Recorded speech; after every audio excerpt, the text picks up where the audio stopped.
అంటే ట్రేడింగ్ మీదనే కొన్ని ఇన్‌స్టిట్యూట్స్ నడుస్తున్నాయి. ట్రేడింగ్ మీదనే ఐపీఓలు, ఎఫ్ఎన్ఓలు ఇప్పుడు అండ్ పెద్ద పెద్ద ఐఐటీ కోచింగ్ అన్ని చోట్ల నడుతుందండి. ఎంతమంది సీట్లొత్తాయి? ఉన్నాయి ఓకే. ఆ! గదండీ. క్యాంపస్ ఇంటర్వ్యూస్ అంటారు. హ్మ్. క్యాంపస్ ఇంటర్వ్యూలో రూ. 1,00,000 ప్యాకేజ్ వచ్చేది ఎంతమందికి? ఇది గూడా అంతే. అంటే ఇది ఈజీ అనుకుంటారండి. పబ్లిక్ పర్సెప్షన్ ఎలా ఉందంటే, పబ్లిక్ మైండ్ సెట్ అంటే ఎక్కువ మంది ఏమంటున్నారు, ఇప్పుడొచ్చే జనరేషన్ ఏంటంటే ఇది ఈజీ అనుకుంటున్నారు. హ్మ్. మొబైల్‌లో అంతా ఉంది. ఆ! కొనటం, సింపుల్‌గా అయిపోతది. ట్రాన్స్‌ఫర్ చేసుకోవడం, బట్ మన గ్యాలరీలో లాభం గూడా ఆన్ ది స్పాట్‌లో కనిపిస్తుంది. కనిపిస్తుంటది. ఈజీ అనుకుంటారండి. అయితే అంత ఈజీ గాదండి. హ్మ్. అంత ఈజీ అయితే గాదండి. ఓకే. అది. అంటే చాలా పారామీటర్స్ ఉంటాయండి ఇందులో ట్రేడింగ్‌లో. హ్మ్. మీకు అంటే మీరు అంటే అనాలిసిస్ అనేది చాలా కాంప్లెక్స్ ఉంటదండి.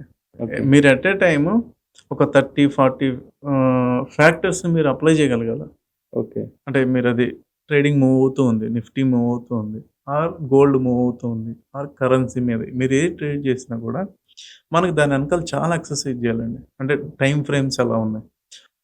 హైయర్ టైమ్ ఫ్రేమ్స్‌లో ఇది ఎలా బిహేవ్ చేస్తుంది? హ్మ్. నెక్స్ట్ లోయర్ టైమ్ ఫ్రేమ్స్‌కొచ్చేటప్పటికి ఇదెలా బిహేవ్ చేస్తుంది. దీన్ని మనం ట్రేడింగ్ లాంగ్వేజ్‌లో ఫ్రాక్టల్ అంటాం.